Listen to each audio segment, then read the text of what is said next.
Hey guys, Ivan here, and in today's video we got a couple of very interesting bodybuilding updates.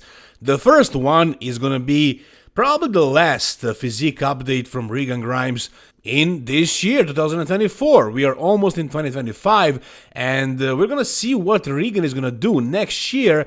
But what I wanted to talk about in this video as far as Regan is, he's back. So his physique update is strictly a back update.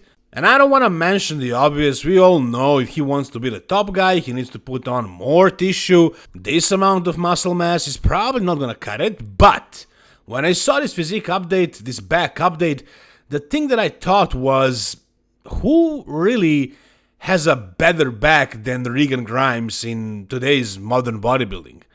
Derek Lunsford, of course. One of the best backs in the history of bodybuilding, really. But as far as the other guys, I would put a lot of guys ahead of Regan right now because Regan never really nailed it. There were times when he was full, but not in great condition, and when he was more conditioned, but not as big and as full. And as far as size, he still hasn't reached the point where he's gonna be really competitive against the top 10 guys in the Mr. Olympia. He was 10th, but to compare him against Samson, against Hadi or Martin Fitzwater or Nick Walker or even Hunter Labrada or Andrew Jacked, to be compared against those guys, he still needs a little bit more development, a little bit more time. But as far as the shape, the insertions, the completeness of the back, I would say Regan probably has the potential to have the best back in the world, or at least second best to Derek Lunsford. I mean, it's very close already. Who knows what sort of a package is he going to bring next year now that he's working with Boss of Outlaw, Stefan Kinsel. Maybe he's actually somehow find a way to grow into the show, to grow while he's prepping. And maybe the end result is going to be something we never saw from Regan Grimes. I'm pretty sure that's going to be the case. I'm pretty sure he's going to be better than ever. I mean, unless Stefan messes it up because he has 20 Olympians at this point.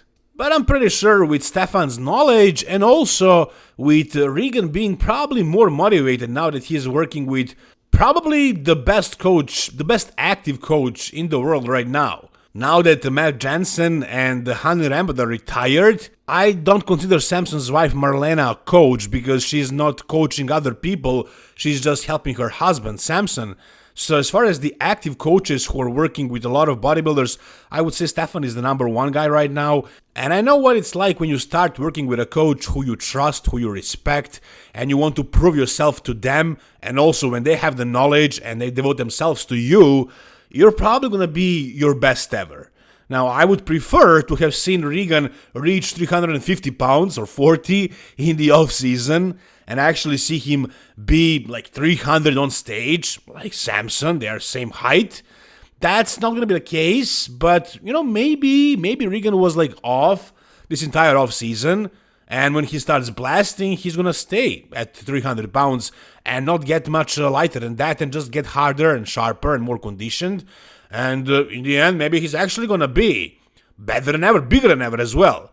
And I'm pretty sure they're going to nail the conditioning. And when that happens, with his back, the way it's shaped, the way it's developed, the way, how complete it is. He has the lats, the traps, the low inserted lats, the rhomboids, the erectors, everything really. The rear delts, I mean, the waist is small, the neck is small. Everything about his back is amazing. I think there is a strong possibility of Regan literally having the best back, second best back. He can't surpass Derek Lunsford, come on, that's mission impossible. But, second best back in the IFBB, I think that's very, very likely to happen. And if that happens, and if he is bigger, and if he nails the conditioning, man, who knows? Maybe he's actually going to be in that top 6. I mean, it's really difficult, especially these days, to crack the top 6 for somebody who is top 10, top 12, realistically. But, anything is possible. You guys tell me what do you think down below in the comment section. Alright, the next physique update that we got is of Matthew Greggo, who is prepping for the Arnold Classic 2025 Classic Physique, of course. This guy was in the top 10 at a Mr. Olympia. He's basically a new guy. I think he competed at a Mr. Olympia already, once or twice, but he wasn't really in that top mix. Now he is. Now he is. And, in my opinion, guys, all the top 10 guys really are extremely close, especially now without Chris Bumstead. Like, you saw Wesley Wissers won the Arnold Classic, and then at the Mr. Olympia, all of those guys that he beat him, and he ended up in 8th. So it really depends on who brings what on that day, and that's about it. Like, all these guys are extremely genetically blessed. Very complete, very big for their classic weight cap, really conditioned, have great presentation, great posing, everything really. Top 10 guys in the world are phenomenal. Like, I haven't really been to the Mr. Olympia and watched that show, but I spoke to a judge from Serbia, a guy that I respect a lot, and he basically explained to me that, like, almost all the 65 guys, or however many there were at the Mr. Olympia stage, like, maybe 10 of them were kind of not that great, but, like, from, 50th place to 10th place, everybody is crazy good. And then the top 10 is insane. So, like, all these guys are phenomenal, and Matthew Greggo was 10th at the Mr. Olympia. And look at this guy. I mean, can you really imagine 10 better classic physique than this one if you're looking at this pose right here? Like, they're not that much better than him, right? Even though he's a new guy, basically new guy in the top 10, he can potentially surprise and win the whole show. That's not impossible. Personally, I am a fan of his physique. He has a really good physique, like really small waist, big arms. Like, that's something I like to see because personally I have pretty weak arms. I'm trying to improve them, but it's not really working that well. Maybe someday I will reach to a point where I'm happy with them, but like, they will never be super impressive. And this guy has really impressive arms. Like, the lats are popping out like crazy, small waist again. Chest is thick, legs are good, his back is great as well. Like, he's also very, very complete, has really good structure, really good shape, and this is what he looks like at 9 weeks out of the Arnold Classic. Conditioning is really good for 9 weeks out, but yeah, he competed recently at the Mr. Olympia, so he kind of maintained the conditioning, and now he needs to really nail it again in 9 weeks. Will he be able to? How will he look? Well, based on his words, this right now is his best look for this point in prep that he ever had so far. So again, yeah, he competes for a while now, but recently he started making some pretty big leaps, and his popularity also has risen. So, I think there is a big chance of him improving drastically from Mr. Olympia to this Arnold Classic. And he can be the dark horse that can surprise everybody and maybe even take away the win. I mean, I know definitely the favorites are Mike Sommerfeld, Wesley Wissers, but like, I can't imagine Michael the Bull winning the show or somebody like that. This guy, because he's new and because he has like a room to progress, to get better, I can see that happening. I can see him getting that much better that he actually surpasses everybody in these two shows, like from Mr. Olympia to Arnold Classic. It's not something I would bet on. It's not something I would put my money on, right? I mean, the favorites, again, are those two guys, but somebody has got to be a dark horse. Like, it happens, Some shows, a guy that nobody saw coming ends up winning or placing inside of the top 2, top 3. Nobody even thought that Mike Sommerfeld was going to be top 2 and, like, push Chris Bumstead at a Mr. Olympia. We all saw that video of Mike Sommerfeld with Ramon Dino, like, a week before the Olympia, and we all thought, damn, like, Ramon Dino killed Mike here. It's not even going to be close. And then Mike beats him, and Ramon ends up in 4th, not even in 3rd. So who the hell knows what's going to happen at this Arnold Classic? It's really impossible to predict. Like, there are things that are expected, and like, there are probably like 70% chance that it's going to be the way we expect it to be, but not necessarily. There is still a chance of things shifting around, and maybe this guy won't win, but maybe, let's say, Wesley is off again, or Mike is off now, and he cracks the top 2, or places just below them in 3rd. That's also an amazing result. So I don't know what's going to happen, but I have a feeling about this guy. I have a hunch. I think he's going to be one of the great classic physique competitors in the near future. And I like his physique a lot. He has a lot of potential to be one of the top guys. He's training with Derek Lansford, by the way. Yeah, He's his training partner for like a year now. They're like friends and everything. So that must have a huge impact on Greggo here, on Matt Greggo, because you can say whatever you want about Derek Lunsford. He is the Mr. Olympia, right? Like, he is the top 3 guy in the world right now, the former Mr. Olympia, and a top 3 guy in open class right now, and a 212 Mr. Olympia as well. So training with someone like that is gonna motivate you. You're gonna learn a lot of stuff as well. You're gonna see how hard those guys train, and when you see that, I'm sure it changes your mindset a lot. So I'm sure this guy's gonna make leaps and bounds as far as his progress in the next couple of years. And I'm expecting something unexpected at the Arnold Classic this year. What do you guys think? Alright, next up in this video, we got a physique update from William Bonac at 9 weeks out of the Arnold Classic. A couple of years ago, it wasn't that long ago, when Brandon Curry and William Bonac were competing at the Arnold Classic, those 2 guys were the favorites. They were battling for that first. William Bonac won it, I think, twice. Brandon Curry also won it twice. But now they are not really in the conversation anymore. So I'm looking at Bonac's physique, and the only thing that I'm really trying to see is whether he has the fullness, the density that he used to have back in the day when he was at the peak of his career and also at the very top of bodybuilding. After those peak years of his, he had a quad injury or a hamstring injury, I can't remember, and after that he kind of, looked much worse.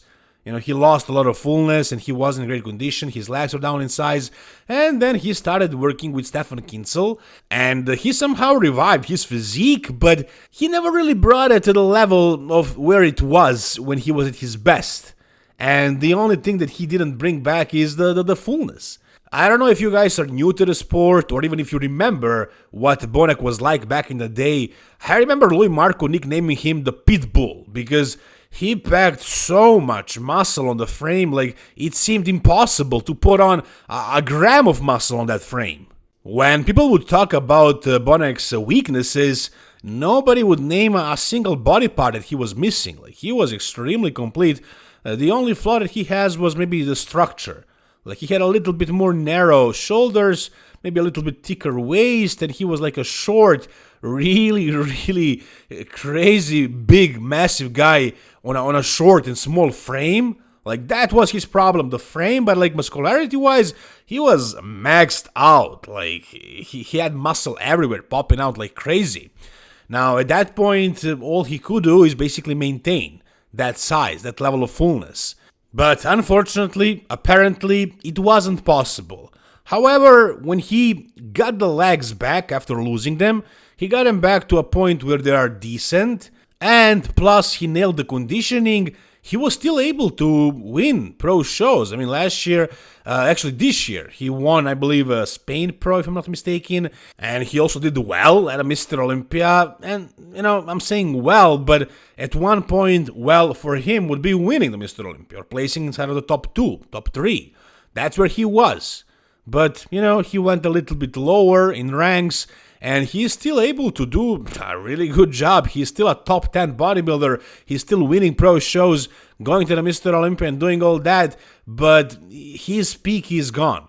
Can he really bring back what he used to be? I don't know. I don't think so. But again, when I'm looking at his physique updates, that's what I'm searching for. And in his physique updates lately, it seems like he looks fuller than usual. Fuller than his preps in the past year or two. So it seems like he's going to be better. It seems like he's going to be fuller. I mean, at 9 weeks out, his conditioning is already very good. Look at the glutes right there, like the lower back as well. Like, there is no fat, no water anywhere. All he needs to do really is get a little bit harder maybe, but really he's already in condition. So, and this actually looks a lot fuller than what we saw on stage.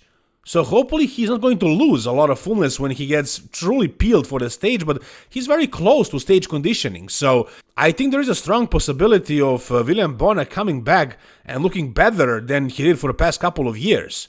Maybe not, the way he looked back in 2019. If he brings that back, then he's going to be a top 3 contender, potentially, probably. But, is that likely to happen?